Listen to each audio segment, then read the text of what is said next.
నమస్తే, నేను మీ సరిత. తెలంగాణలో CM relief fund CMRF scam hot topic గా మారింది. ఈ కుంభకోణంలో కొన్ని ప్రైవేట్ ఆసుపత్రుల నిర్వాహకం బట్టబయలైంది. రోగులకు చికిత్స అందకుండానే నకిలీ బిల్లులతో సీఎంఆర్ఎఫ్ నిధులు కొట్టేసి మోసాలకు పాల్పడుతున్నట్లు తాజాగా సిఐడి గుర్తించింది. ఈ మేరకు ప్రజల సొమ్మును లూటీ చేసి ఆసుపత్రులపై కేసు నమోదు చేసింది. నకిలీ మెడికల్ బిల్లుల కుంభకోణంలో హైదరాబాద్, ఖమ్మం, నల్గొండ, కరీంనగర్ లోని వివిధ ఆసుపత్రులపై తెలంగాణ నేర పరిశోధన విభాగం సిఐడి ఎఫ్ఐఆర్ లో నమోదు చేసింది. కుంభకోణం వెలుగులోకి రావడంతో సీఎం రేవంత్ రెడ్డి సిఐడి విచారణకు ఆదేశించారు. ఆసుపత్రుల ఉద్యోగులు, స్థానికులు, పరిపాలన అధికారులు అవసరమైన వారికి అందాల్సిన ప్రభుత్వ నిధులు దక్కకుండా చేస్తూ సొంత అకౌంట్ లోకి వేసుకుంటూ ఉన్నారు. తెలంగాణ సచివాలయంలో revenue department CMRF section officer DSN Murthy ఫిర్యాదు చేయడంతో విచారణ ప్రారంభించారు. స్కామ్ లో భాగమైన వ్యక్తులు నకిలీ మెడికల్ ఇన్వాయిస్ లను తయారు చేశారని, ఆ తర్వాత వారు ముఖ్యమంత్రి సహాయ నిధి సీఎంఆర్ఎఫ్ కార్యక్రమం ద్వారా రియంబర్స్మెంట్ కోసం ముఖ్యమంత్రి కార్యాలయానికి పంపారని ఆరోపించారు.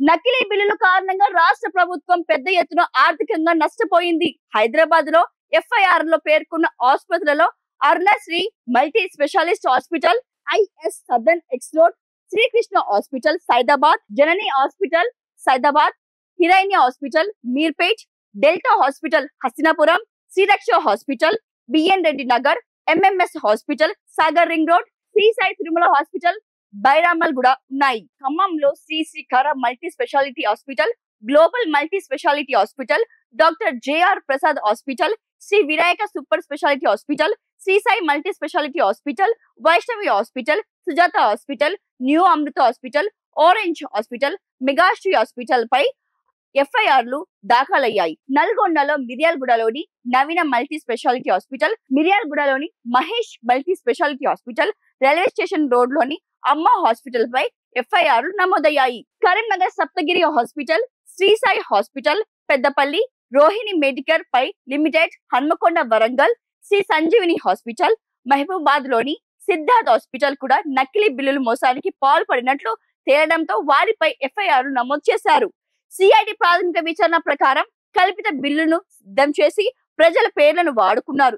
ఈ కార్యకలాపాలు పలు జిల్లాల్లో వ్యాప్తి చెందడం వల్ల ఇది చాలా భారీ స్కామ్ అని భావిస్తున్నారు. వైద్యం చేయకుండా బిల్లులు కాజేశారని, నకిలీ పేర్ల మీద వందల కోట్లు సీఎంఆర్ఎఫ్ నిధులు కొట్టేశారని విచారణలో తేలింది. సచివాలయంలోని సీఎంఆర్ఎఫ్ సిబ్బంది ఇచ్చిన ఫిర్యాదుపై సిఐడి కేసు నమోదు చేసి దర్యాప్తు చేస్తోంది. ఈ విషయాన్ని సీరియస్ గా తీసుకున్న తెలంగాణ ప్రభుత్వం మోసానికి పాల్పడిన వారిపై కఠిన చర్యలు తీసుకుంటామని హామీ కూడా ఇచ్చింది.